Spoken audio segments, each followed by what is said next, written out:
Salut à tous, on se retrouve aujourd'hui pour une nouvelle vidéo de déballage et de présentation. Et aujourd'hui, je vais m'intéresser à deux petits produits de chez Inatech, qui est une marque allemande qui vend principalement sur Amazon et qui m'a envoyé ces produits pour que je vous les présente un petit peu. Alors, dans un premier temps, je vais m'intéresser à un petit produit que vous intéressez si vous n'avez pas d'USB 3.0 sur votre carte mère, puisqu'il s'agit d'une carte PCI Express qui va vous offrir justement ces précieux ports USB. Alors, c'est une excellente solution de dépannage puisqu'elle est très simple à installer et fonctionne avec absolument tous les systèmes d'exploitation et va vous permettre d'obtenir vraiment de très bons débits si vous avez une clé USB qui suit. Alors à l'intérieur de la boîte, vous allez trouver dans un premier temps des petits accessoires qui vont vous permettre d'alimenter cette carte, puisqu'il vous faut un connecteur SATA. Donc si vous n'en avez pas, vous avez un décupleur SATA ou un adaptateur Molex vers double SATA. Voilà, donc il faut absolument alimenter cette petite carte pour qu'elle puisse fonctionner. Vous avez deux petites vis pour pouvoir l'attacher dans votre boîtier et un petit manuel d'instructions qui va vous expliquer comment installer les drivers et installer ça dans votre ordi. Vous avez justement le CD avec les drivers qu'il faudra aussi absolument installer. Là, à l'intérieur du petit sachet antistatique, vous allez trouver justement cette petite carte PCI Express qui est quand même très compacte, comme vous pouvez le voir. Alors elle est pas très discrète puisqu'elle dispose d'un thème rouge, mais bon, c'est pas trop grave si vous faites un thème rouge et noir.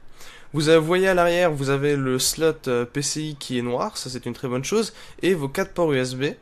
L'installation est très simple, comme vous pouvez le voir, il suffit de le glisser dans n'importe quel port PCI Express, de le visser, et ensuite de brancher bien évidemment le connecteur SATA, et après vous pouvez démarrer l'ordi et installer les pilotes.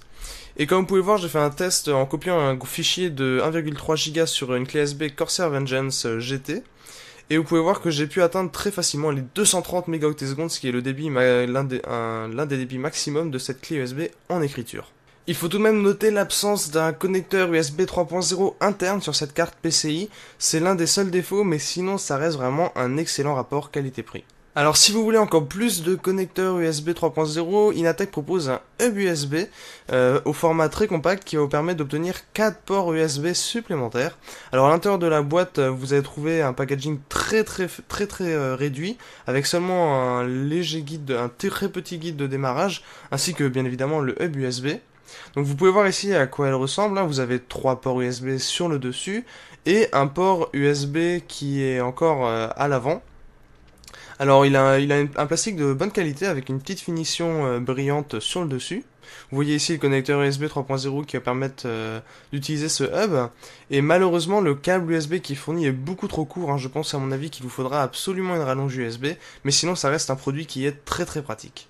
Voilà, c'était tout pour cette petite vidéo de présentation. Je vous remercie de l'avoir regardé. Et si ces produits vous intéressent, vous pouvez trouver les liens Amazon dans la description. Et moi je vous dis à la prochaine pour de nouvelles vidéos. Und ja, ich habe es drinne.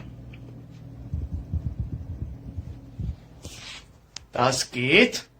Und ich zeig mich jetzt. Und das geht. Ich sag mal, das höchste. 1, 2, 3, 4, 5. Das ist richtig gut. Und ja. Und deswegen, ich kann nicht schreiben. Und deswegen sage ich es jetzt.